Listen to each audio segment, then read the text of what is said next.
1 second. Hello, welcome everyone. My name is Araceli. As far as I'm your beautiful co-host here from Midwest Mujeres. I have Jamie Perez. Welcome to our video storytelling with Jamie Perez. And we're just going to give a moment for everyone to kind of get in, get settled, get your water. And I wanted to ask a quick couple questions, and you can put them certainly in the chat.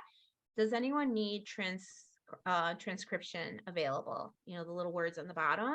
If you do, feel free to put in chat, hey, Araceli, put the transcription on function and we can do it. Okay, someone says, I'll be driving, but I'm listening. Beautiful. Please tell us, keep your cameras off if you want, keep them on if you want them. This is recorded and everyone registered will get a link to this so that you can watch it on your own and on your own time as well. And throughout this recording, throughout our class, we will put in the chat, you know, ways that you can tip Jamie on for, you know, for giving us this beautiful time of hers. And we don't have a PDF, but, you know, she has offered people to schedule a free consultation. And so we'll put that in the calendar, her calendar link in the chat. And those of you who are, you know, who are emailing or who got this through via email or looking on this online, you can also look for her at beyondwordsproductions.com. So we'll have all of that in our notes at on our YouTube blurb there. So without further ado, let me introduce a little bit of myself, and everyone else can also pop in. You know, say your name. You can either put it in the chat. You know, hi, my name is option. You can put your pronouns optional. Answer the question. What do you hope to learn from this class? So I'll start. My name is Araceli, she, hers, ella. And what do I hope to learn from this class? Video storytelling is a lot about like storyboarding, and I hope to learn a little bit about how to make that easier for those of us who've never done storyboard telling or storytelling through video. That's just me. Anyone else wants to introduce themselves, feel free. We'll give you that chance right now. Feel free to unmute yourself and introduce yourself and answer the question. What do you hope to learn from this class?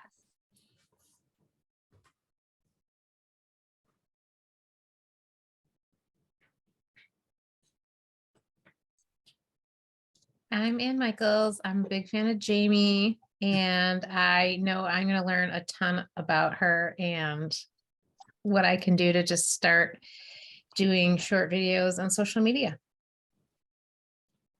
Hi, Ann. And I guess I look like I'm in a cave, but I'm not. I'm just in a living room. That's awesome. Maybe learn about lighting. That's a good one. That's a great suggestion. Thank you. Anyone else, feel free to either do it on the chat or unmute yourself. You don't have to have your camera on if you don't want to. And feel free to introduce yourself and answer the question. What do you hope to learn from our class today?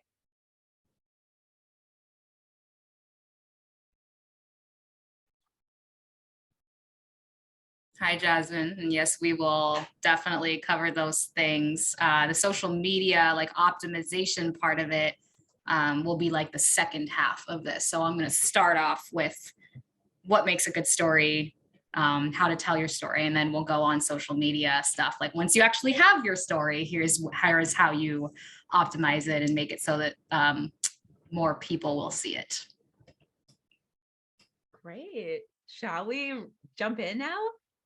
If everybody else feels like they've introduced themselves, feel free to keep on introducing yourself in the chat. Oh, Jennifer says hello to everyone. That's oh my awesome. gosh, Jen Winding. Hello. She was supposed to call me the other day, by the way. So if you want to tell her to call me. Awesome. I love this circle of community that we're having here because I want to start using video storytelling. I'm shy, so videos are in my next area to conquer. You know, Jamie, can you, maybe we should talk about that a little bit. Like we can do videos without ourselves being in them, right? And would they just as impactful too, correct?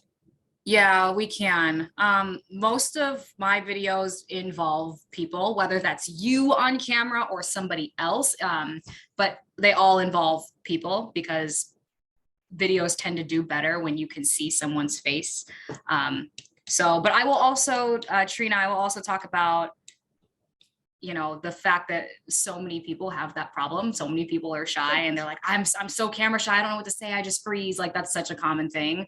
And I don't really have like some magic that I can just bestow upon you to make you comfortable on camera. It just takes practice. But we'll go over some other stuff that I can probably help you with too with that. And I was just going to say, it might not be your face, but you can definitely have the faces of your clientele, people having reactions to your product.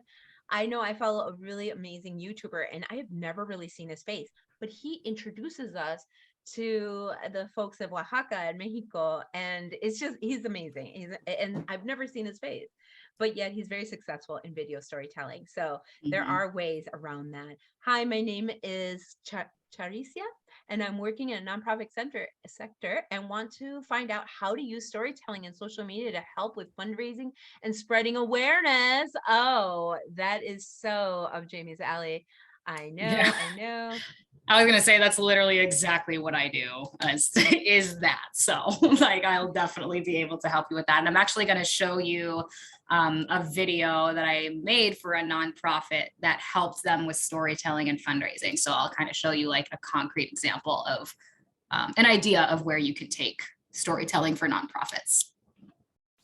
Thank you, Trina. Yes, she says people like seeing people. Yes, they do. Awesome. Thank you, says Teresa. Let's go. Let's begin then.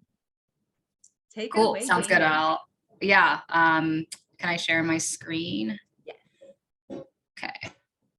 We'll close the whiteboard off and Okay. go right ahead. I think this one. Okay. Can you guys all see my PowerPoint right here? Yes. Okay, awesome. I will start from the beginning then.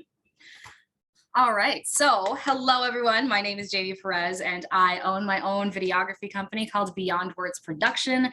If you haven't gotten it by now, we are a videography and storytelling company. Oops, I forgot my keyboard over here doesn't work to click forward. So how I got started in this was I was a TV news reporter for the past 6 years, as of a year ago, 6 years then.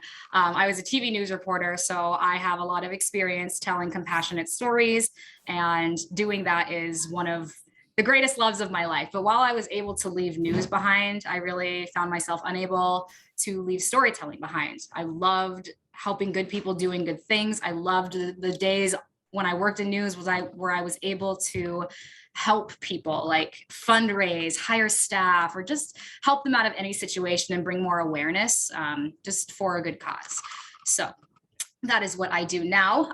And one of the reasons that I kind of tailored what I'm doing specifically to help businesses and nonprofits is because I see so many people, companies even, create videos that they just throw online that really don't resonate. And I say that, you know, so many people like just say that they made a video, and anybody can say that they made a video, like, right? Anybody can take a camera, hit record and throw that video online and say, here's a video. But it's not only a waste of people's time, but it's a waste of people's energy to watch those videos, and to the people who are making those videos, because you want people to watch, right? So this is kind of to help you guys create videos that people will watch, that will help you connect. So again, to my point about wanting to see people's faces, people connect with people. People act based on emotion. They don't act based on reason. And when you can drive it home with the emotional side of it connected with an idea,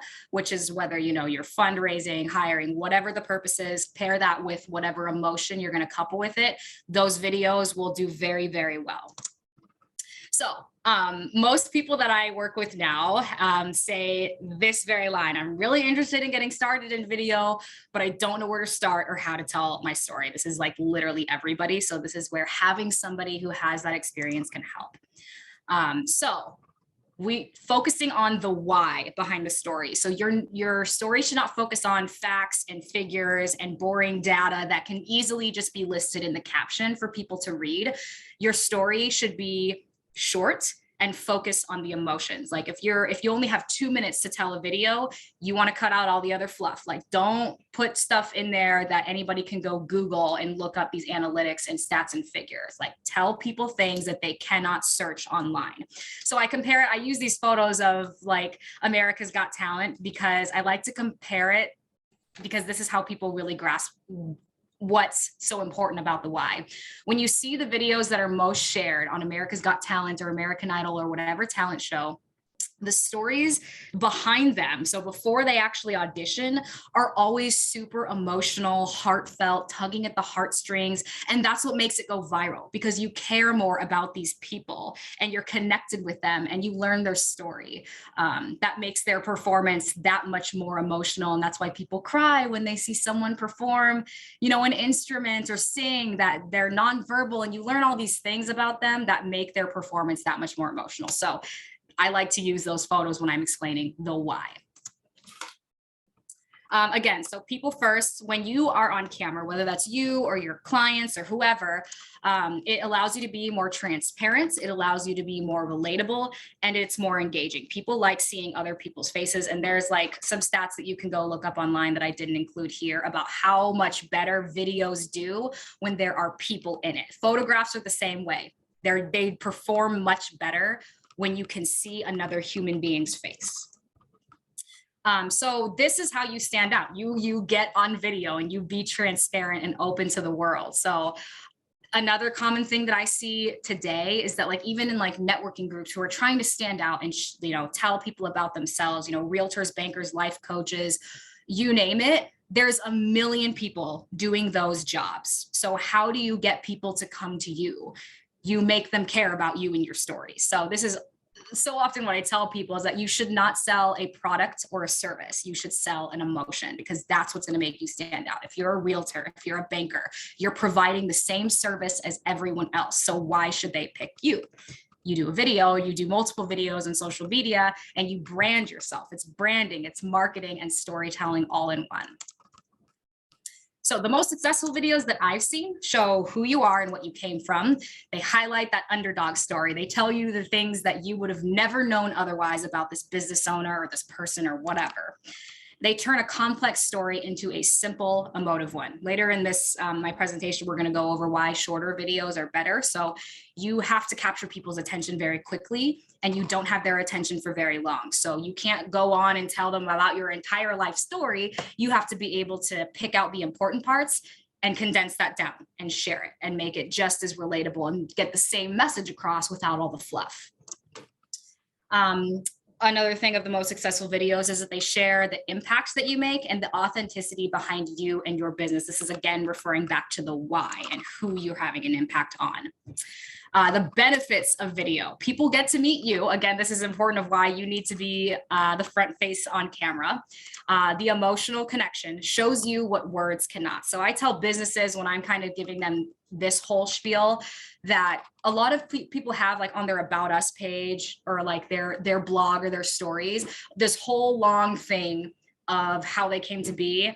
And I'm sorry, but nobody reads those. Nobody takes the time to sit there and read through pages and pages of your About Me story. And people just don't read nowadays, especially because our attention span is so short. So when you're making these videos, people watch. You know how many people watch videos? Like the numbers go up every single year. That's why TikTok and Instagram and Facebook Reels are so successful, because they're visual. People like to learn visually. They don't want to read a whole book about you. They just want you to learn about you in 30 seconds, right? Video is also an investment with a greater return. So obviously, if you pay a videographer or a social media person to do these videos for you, you're going to be investing money that's going to give you a greater return. So you should always have a call to action in these videos of whether, donate today, volunteer, help us, whatever the call to action is, that will be your return on your investment. Again, people learn through visuals, you get higher engagement, and it compels people to take action. And it gives people what they care about, which is meeting you, being authentic. And then gives people a front row seat to the most valuable asset of your business. If you're coming in as a business, that is you. They don't want to be bombarded with all this information about your organization. That's great to know, but it's that emotional impact that's really going to sell them and compel them to act. All right, so these are facts and figures before I get into the video part of this to show you what I'm talking about, but this is just to back up what I'm saying so that you don't think that I'm just like making this stuff up. So Wise Owl is a video marketing agency that studies a bunch of businesses that use video to help them. And 94% of businesses who were in that study say that using video helped increase people's understanding of what they do and why they do it. It helped drive traffic to their website, generate leads, and increase the amount of time that people were spending on their website. When you have your video at the top of your homepage, those do very, very well. People, your click rate on that is like insane.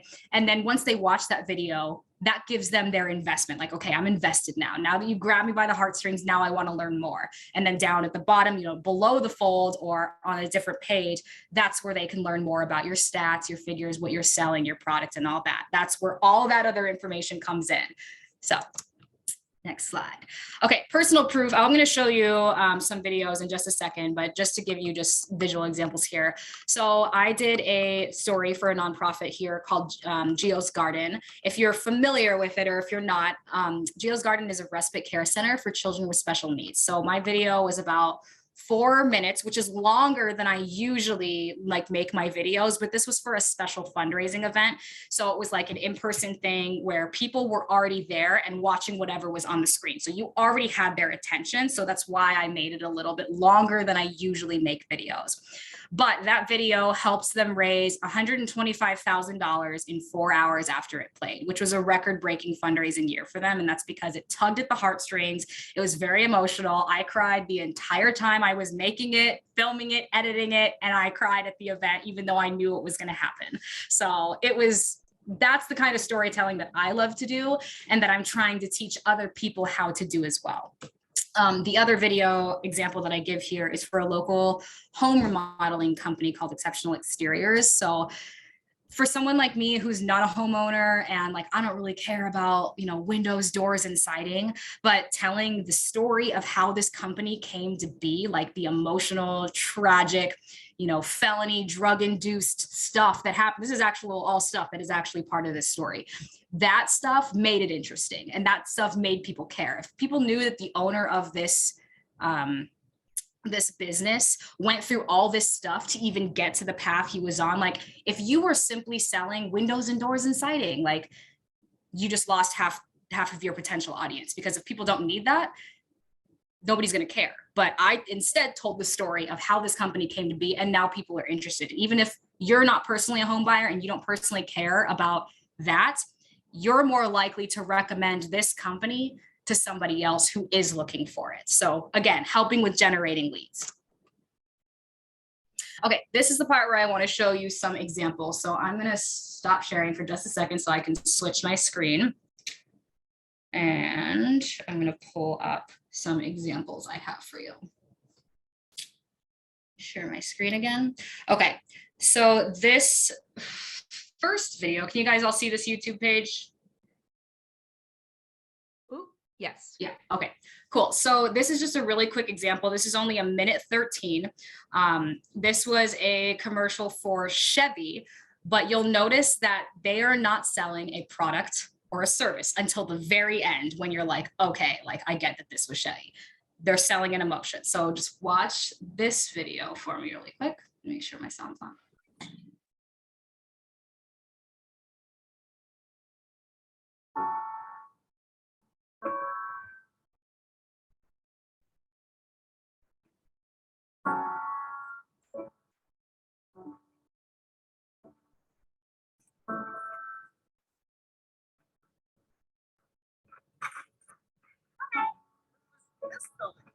It has big windows and lots of light. You don't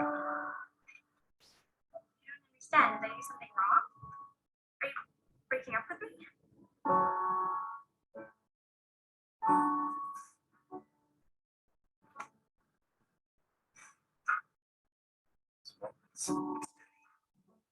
So I'll tell you that I can't hear it very well, and I'm wondering if that's because you didn't click that share the sound thing.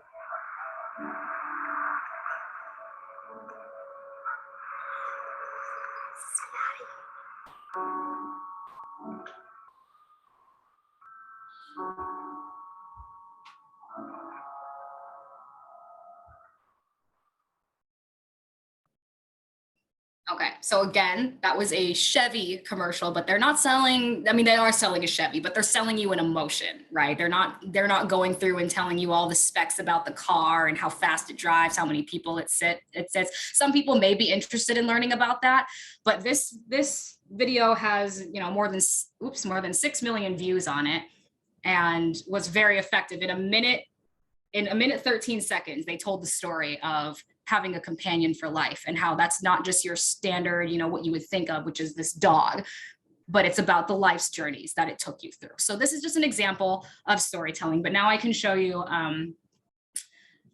my Geos Garden video. This is the one that I just mentioned to you a little bit ago. So this is the video that raised $125,000 in one night for that fundraiser. So.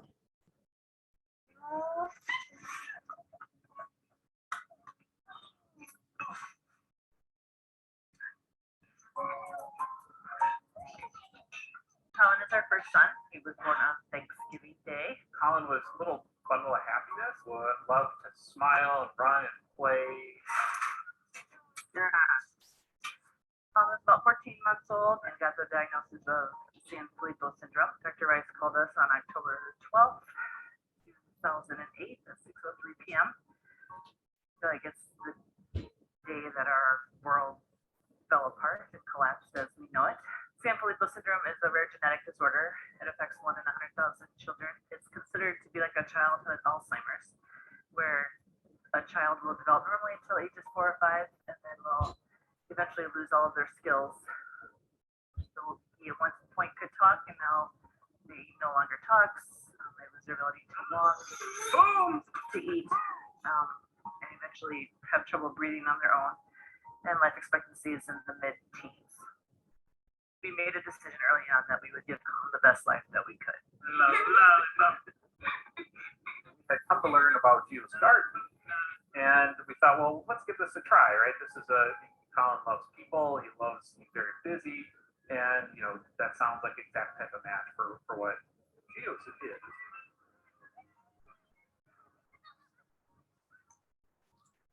Colin clearly liked it very much. Colin also has always loved kind of college-age girls. And so at the time, that really worked out really well with the staff that they had. And so he took a real liking to the staff. Grew to love it so much that, many times we would drop him off to go into Geos, and he walked through the door, I'm home. Well, everything he said and did was to show how much he loved going there. I was the respite care provider in 2012 when Colin was attending Geos Garden. He was loud and rambunctious and hard to keep up with.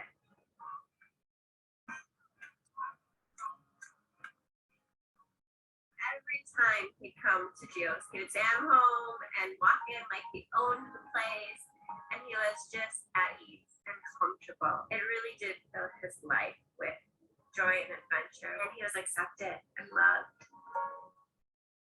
And we couldn't drive westbound on the Beltline without him asking to go to Geos, and he would get very mad at us if we did not take the exit we were meant to take to go to Geos. It helped push his development as far as we could get it. It just improved his quality of life so much because it just made him so happy.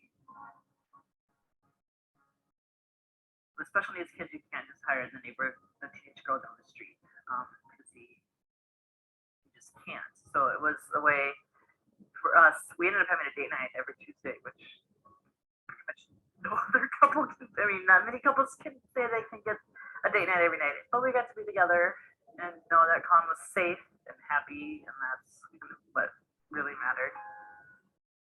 This is the lion that Colin got when he graduated from Geos Garden. What did we call it? Geo. What did Geo mean to Colin? What he did there.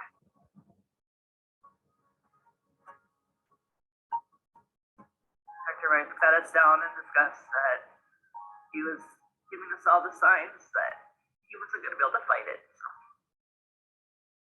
So we made the call of withdraw life support, let him go.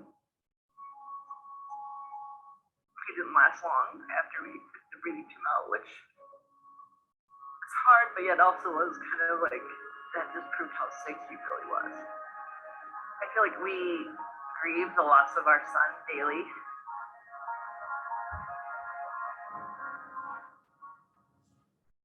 That makes me happy when he had a good opportunity to have his time until San Felipe took over. I actually liked Colin so much. I love him. He was my favorite member of the family. It's hard to explain, but you could tell he loved it and loved every second of it. And we are so blessed that we had that opportunity to be able to give him. I mean, I think it's a big reason why we're still involved with Geos. I'm on the board of directors. We can't let it go. We always want Colin's legacy to live on through the people he's met, and helping Geos and still supporting Geos, doing everything we can for them as a way to get back to Colin and to helps ease the pain a little bit.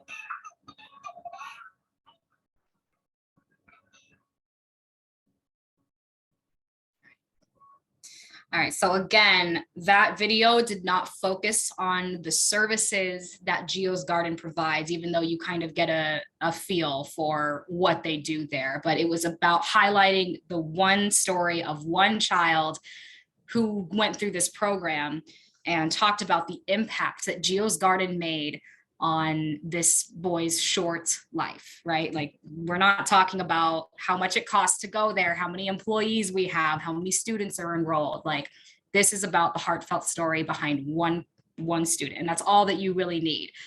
Again, that video is a little bit longer than what I usually make. That was about 5 minutes and 40 seconds.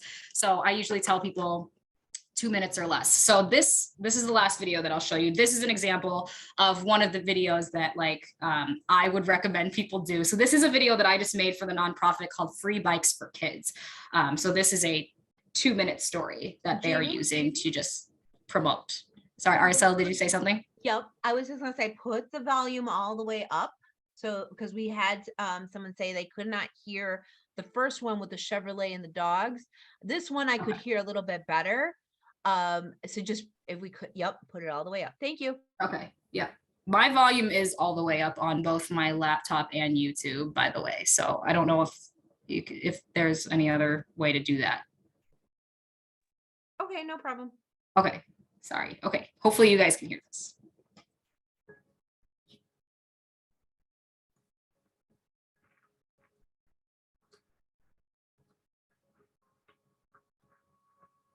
My parents both dropped out of high school at age 16, and my dad went to prison like 2 years later, and so we never rose above the poverty level.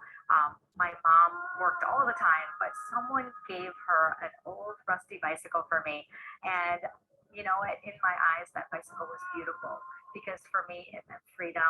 It meant I could be out riding with all the other kids in my neighborhood, and eventually that bike got me to my first job, which was mowing lawns when I was really young. And so it also meant opportunity that I wouldn't have had a while back.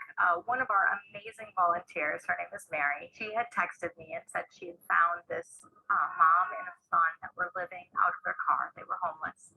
And while the mom went to work in the summer, the son, Dion, had nowhere to go. So he just walked around, really high risk situation developing. And she asked me if we could get him a bicycle. I was like, absolutely. And then Mary checked in with that family regularly and texted me back like a week or two later and said, you won't even believe it, but Dion now has found a full-time job. He's using his bicycle to get to that job. Bicycle is transportation. Bikes can transform lives. And that's just one example of the hundreds of stories that we hear. You know, I've talked with kids who will tell me that, you know, having their bike gives them a place to go that's not stressful. Maybe they have a stressful home life. And so they're out riding their bicycle, they're feeling the wind in their hair, and it almost feels like the stress is just kind of being blown off their shoulders. We call it pedal power. And it really, the way we make all of this happen here is through fundraising. We have come across some that say, we just don't see a bicycle as impacting a person's life that much. A lot of people, they had their bike and it was just a recreational toy. It was fun for them. But for myself and others, this was a lifeline for us. It's physical health and wellness. It's also mental health and wellness. There's just so many ways that the bicycle can affect a person. All right, I will stop my share of that screen. So basically you can just see that like they didn't talk about the organization, how much money they've raised so far, how many people work there, how many bikes they've given away. Instead, they just focused on the impact of a bike, right? And so that soundbite that you heard her say of, there are some people that say they don't see bikes being anything more than just a recreational toy.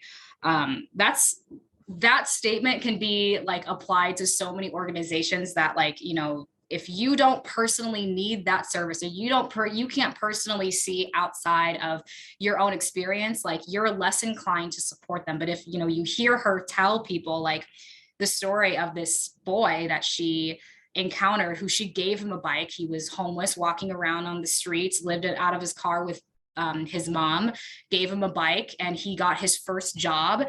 And eventually after that, I didn't include this soundbite in there, but eventually he got them out of poverty, bought them their first home, and it was all because of this bike. And so one of the reasons why she asked me to make this video is because as a nonprofit, you seek a lot of fundraising and donations and grants. And she said that she was seeking a grant somewhere, and they told her that they didn't see how a bike was impactful, so she didn't get the grant. So that kind of like added fuel to her story. Like I know how this impacts people, and that's why she like reached out to me. She's like, I need you to tell my story. Like I need people to know this, and this is what people should be doing from the get-go, right? Like tell these stories and make people care, like make people realize, because most people are not going to do this research on their own and figure out, like read this long paragraph on your About Me page about how a bike impacts somebody. Like people just don't do that. They don't respond that way. So having this in a short 2-minute video that she can share on social, that other people can share, is very, very effective. Okay, I'm going to share my screen with you again to get back to PowerPoint stuff. Wherever my PowerPoint went. There we go. And I could hear that so much better than the Okay. other one. So this was, I turned it all up too on my side. So okay, good. Hopefully, yep. Hopefully the rest of you guys could hear that too. I don't have any more videos, so you're just hearing the sound of my voice from now on. But okay. Whoops, hold on.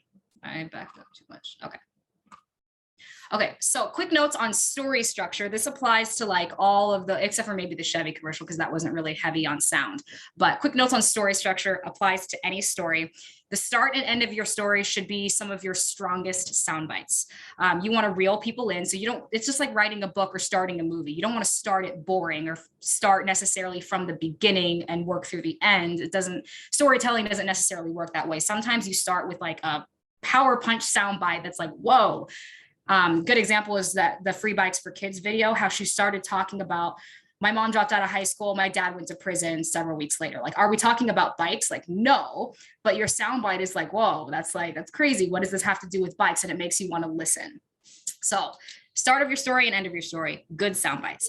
The first one should reel you in. The last one should kind of wrap up your tone. So it's called like a donut or a circle style of storytelling. You want it to come full circle. You don't want to just end on some random soundbite. And that structuring comes just with practice. So one of the things that taught me how to do that, like structure really well, is logging all of my sounds. So when I worked in news, we have to work very efficiently, right? So we have to make sure that we pick the best sound bites, because in news, we have 1.5 minutes to put a story on the air. So you log all your interviews, you type out every single quote that you think you're going to use. And I had it all like kind of listed. So it was just a bunch of quotes laid out on a screen. So I would look at them and I would just start to like rearrange where I wanted certain sound bites. And eventually after practicing, I could get a good story structure. And again, it takes like multiple times to do it. You're not going to do like an amazing job on your first try, and that's okay.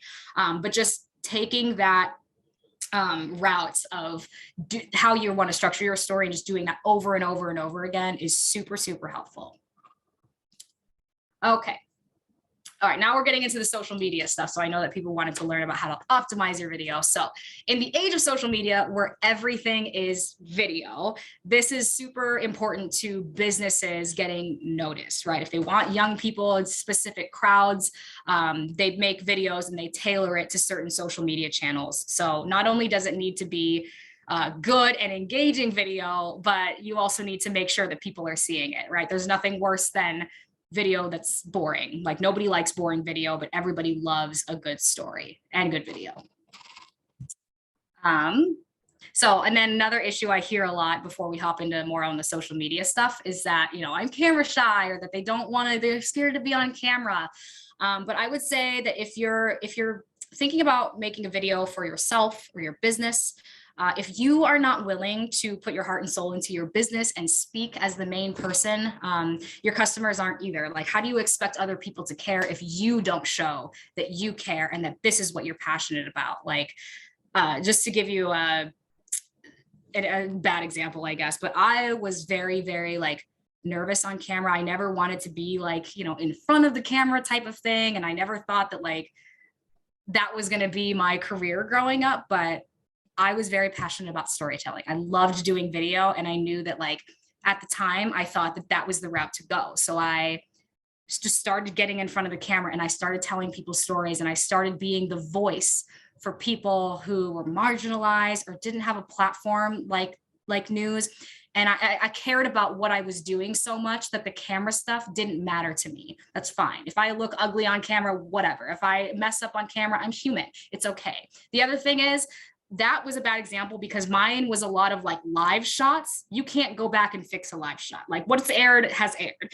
But with video, like you get to edit it and you get to redo it and retake it as many times as you want. So I would say that even if you're nervous, like get someone to do the video for you, someone to sit behind the camera that you trust, that will make it easier for you. So like that is something that I feel like I have been getting much better at throughout the years. And like now I feel like I'm very capable of making people feel comfortable in front of the camera. So it definitely takes some practice. And I know that people are shy, especially when all the bright lights come out and all of that. And it's just nerve-wracking to look into a camera because it's not a natural thing that we do every day, right? So again, it just takes practice and editing. So and when we can't connect on anything else, it's our emotions that bring us together. So if you can't figure out why your products and services aren't selling, well, maybe some people don't necessarily need that, right? But again, selling the emotion will make people care, give you better leads, blah, blah, blah, blah, blah.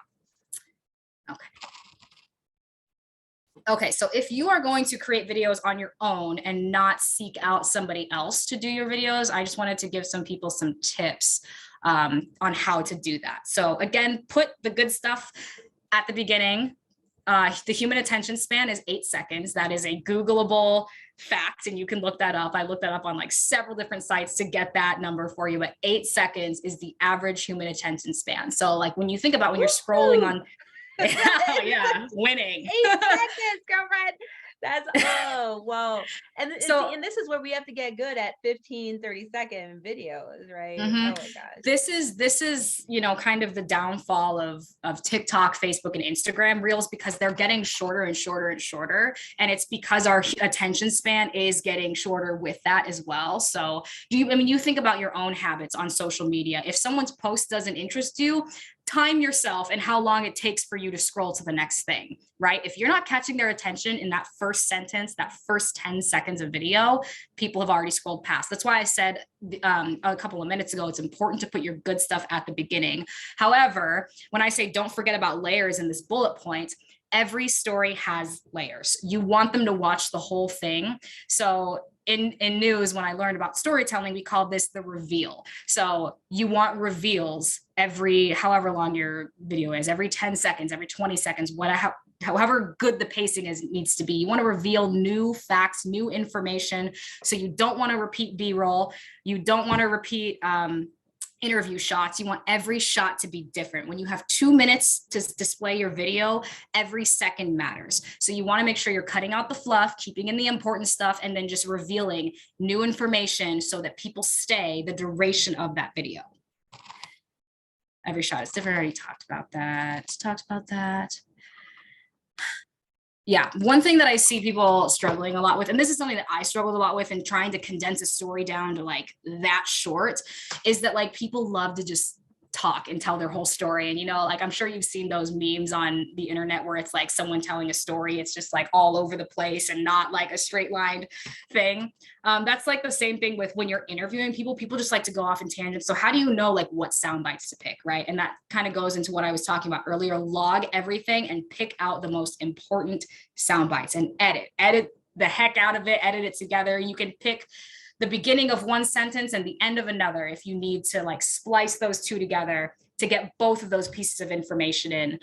It takes just good editing practice too. And the other thing is people don't need to know everything about your organization or about your story. So that's kind of like what I did in the Geos Garden video, and then the Free Bikes for Kids video. They didn't need to know everything about the organization, right? You just need to know enough to be interested and to get people to want to go to your website or go to your social media and learn more. The other thing, oh my gosh, this one is a huge one. Don't stick to a script. So many people that I work with try to like be like, well, we need a storyboard and we need to script, and like that's fine if you like, if some people really just want to do that, but I find that is very corporate-y and very robotic. And if you're trying to memorize a script, it doesn't come off as naturally unless you are talking how you write, which most people are not doing that unless they're like texting a friend, right? So Araceli, I see that you wanted to say something. Well, I unmuted myself because I was the one in the beginning of this. We were talking about storyboarding. And so thank you for saying this. It really, I think it's so I wanna important hear- to like, to have an idea yeah. of where your story is going, especially when you're sitting down for the interview and you've hired a videographer, like if you're paying by the hour, you definitely want to like make sure that you like have your shit together in that hour. But like, Great. I just hear so many people just wanting to write out like long scripts and then trying to memorize that because they want it to be perfect. And I highly recommend against that. That is not natural. It is not authentic. Like, just be you and say what you would normally say to your friend, because that's essentially who you're talking to. That's your audience. You want these people to like you and to be your friend and to think that you're human and you have flaws just like everybody else. That's what makes you the most relatable, not some picture perfect, stick to a script little button, you know? Yeah, thank you. Colette had a question about user-friendly editing software, and we might get that to the end, but I just wanted to pop that in there. Oh God, I don't. So, I mean, there's a bunch of programs that you can use online, but honestly, like I think I'm going to come at you with a biased answer because most people would be like iMovie, and like, that is just such a no-no for me. But like, and like, if you're making basic videos, like social media videos, and you're just using TikTok, like there's in-app editing that you can do on that. It's not very like extensive, but if you're just trying to like stick to very simple things, then like, that's fine. iMovie's fine, I guess, if that's what you want to use. But like for me, my editing is a little bit more intense than that. So I need like all the different tips and tricks and tools and bells and whistles for it. So I use Adobe Premiere, and that is I think it's user friendly. It's very easy to learn. It's definitely more complicated than iMovie, but it's very intuitive. Like you could definitely learn how to do it and watch YouTube videos on how to do certain things and like easily understand it. So right, Colette, I would just say too, Colette, if you're not trying to do Adobe Suite or Adobe Premiere, I would go with what Jamie was saying. Any app like TikTok, even Instagram, even on your reels, there's a little bit of editing that you can do, and there's nothing that says that you can't. How should I say, take a bunch of videos first on your phone, just using your iPhone or whatever phone you have, your Android, and then like editing right there, and then uploading it to a reel or whatever, or you're grabbing the snippets from the reel. I would also use Canva. Canva has a little Mhm. bit of, some editing in it. I think like what Jamie's saying, keep it short. The shorter you keep it, the 30-second, 15-second, or even to less than a minute, you're gonna need less editing.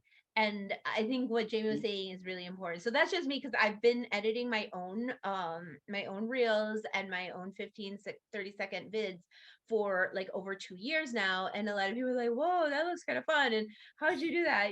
Or you get over, when she gets over 1,000 views, you're like, oh, I'm viral or something, and it's not that you are or you aren't, but somebody, the reason why they liked it is not so much because of the editing. It's what Jamie's saying. It's the emotion, it's the feeling, it's the authenticness. So I'll put attention to that too. Thank you. Yeah, definitely. Okay, and the last thing is keep them short. I've been saying that this whole time. So my mouse keeps okay. All right, so now that you have your video and some tips and tricks on how to make them better, here is where we're getting into strategy. And each platform on social media requires a little bit of a different strategy. So we're going to cover Facebook and YouTube first. So tip number one is to choose a good thumbnail. This is both for Facebook and YouTube. A good cover image will lead to clicks. If you have a boring cover image and the video doesn't automatically play and kind of go through your interesting B-roll, people aren't going to click on that. So that is a tip that I actually learned from a YouTube webinar of what videos perform better, and they're ones with good visual thumbnails. Include social captioning. So there is an option where you can do this on Facebook, because most people are watching videos with no sound, especially with, when they're scrolling through their Facebook feeds in meetings or whatever. They're just watching that video, it's muted, and they're looking at the social captioning. So you want those people, which is a majority of people who are watching on their mobile devices, to be able to still get the message and understand the story without any sound. So that is super important to do. And then when you're posting it on Facebook or YouTube, you want an attention grabbing caption. So I'm going to give you a bad example is check out this new video showing our founder startup story. That's boring and very lazy writing. The good example I'm going to give you is probably not the best thing that I could come up with, but it was just what I thought of on the spot. So compelling example would be, many of you see what we do, but most people don't know why. The story of our business started from rough beginnings, and like any good story, this one has twists, turns, heartbreak, and triumph. A true underdog story that will leave you both surprised and inspired. So not that is the greatest caption in the world, but it is definitely more compelling than the bad example that I gave you, and it leaves you questioning okay, I want to know more about what this is. So make sure you practice your writing, attention grabbing captions, and all that. Okay, so differences between Facebook and YouTube is that YouTube is tailored to you can put longer videos on YouTube and still see good results in how many people are clicking on it and watching it. But Facebook, there are lots of studies. Again, this is a Googleable fact, but Facebook videos should be about 30 to 60 seconds. That's about how long people are spending watching videos, let alone the entire video. Again, YouTube favors some longer ones, but should still be kept to under 2 minutes. And that's just because of our human attention span. People will stop watching after 2 minutes. The other thing, a tip and trick is, so you could make 2 separate videos. You can make one really, really short one, like a teaser or a reel to post on Facebook and get them hooked.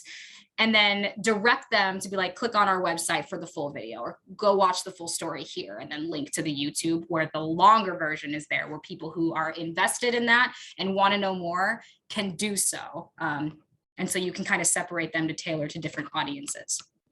Okay, and then there's Instagram. So the general rule for that is it's still about 30 to 60 seconds, but 15 is better, especially with, the stories and the Facebook, TikTok reels or whatever. Those are short on purpose. And it's because people go through so much content on those channels that nobody is going to stick around for your 3-minute video. No one's going to do that because there is so much stuff to get through. So 30 to 60 seconds or shorter is better for Instagram. And then you're also tailoring it differently, because most people on desktop can access YouTube and Facebook in a much more visually laid out format. But Instagram, most people are looking at that on their phones. So video should be formatted vertically, and you can do that in your editing software if you have it, or you can just reformat it in the app. Or if you're shooting on your cell phone, make sure you're shooting vertically, because if you have like a horizontal video in Instagram, it's not going to perform as well because there's all this black space and that's not visually appealing to people, and they're going to scroll past it. And then the other option, that if you have to have a longer video on Instagram, television, like your boss is telling you like, I want this 5-minute video, and you really have no choice, throw that on IGTV. So don't put that on like the regular feed, because nobody will watch that, and don't put it on your story because nobody's going to watch that. Put it on IGTV where it's specifically tailored for that. Very cool tip. Thank you, Jamie. Yeah. Okay. So this is kind of a cool graphic that I found from when I was doing like my research about video marketing and how different stats play into it. Shorter is better as a general rule, but that is not always the case. So I'm not saying every video you make from here on out should be 30 seconds to 2 minutes, no exceptions. Like that is for when you're trying to build a brand and retain and get a new audience, etc. Like you're in the beginning stages of things, right? So the awareness stage need to be short, and this is just really for getting people's attention, getting a like or a share, and then you move down this little funnel that I have here, and then you get into the loyalty and advocacy stage. So this is going to be a smaller group of people that are more willing to watch a longer video, because these are the people that are already invested in your business, right? Like they already know what you do. They've already gotten past that awareness stage. So they're in the loyalty and advocacy stage. They want to know as much about your organization or you as possible. So they're much more willing to stay because they already like you. They already know you. They already support you. So that's an instance where you can make longer videos. And then all these videos that you're doing should address a call to action. So that's kind of like what I was speaking to at the beginning of this, whether you're like donate today, volunteer with us, whatever it is, all of them should say something. So that doesn't necessarily need to be in your video. It can be like in the caption when you're trying to say like, our organization has gone through so much, you're captioning whatever the video is about and say like, please donate at www.whatever.com. So always driving people to act, because that's essentially why you're making a video, right? Like you want people to support you, donate to you, whatever your intentions are, know your objective. So they should always compel people to do something, especially when you've got that emotional aspect in your video. People act based on emotion and not reason. So make sure you tell them what you're trying to do with this video. Okay. And I believe this is my last slide for tips during and after posting. So you have your video, you're planning on all these things on social media. This is how to get more eyes on it. So use hashtags, because people if they search a hashtag like hashtag fundraise, hashtag Geos Garden or whatever, anytime someone clicks on that, that's an opportunity for someone later down the line to see your video that didn't see it right away when you posted it. Boost your post on Instagram, Facebook, whatever. Like it's like paid advertising. You just boost it and you can tailor the audience of who sees it, age 18 to 65 in the Dane County region, or you can modify where your video is being shown. You will pay a very small fee to have that advertised where you want, but that's another way to really like expand your network of where this video is being shown. And then tell your friends and family or whoever supports your organization to like, comment, and share. And the other thing, this is really important. So social media, this is how you beat the algorithms. When you know that you have a video that you want to post, say in like 2 weeks, and you're super inactive on social, and you stay super inactive until you post the video, and then you just throw that on people's timeline, say, here, watch this video.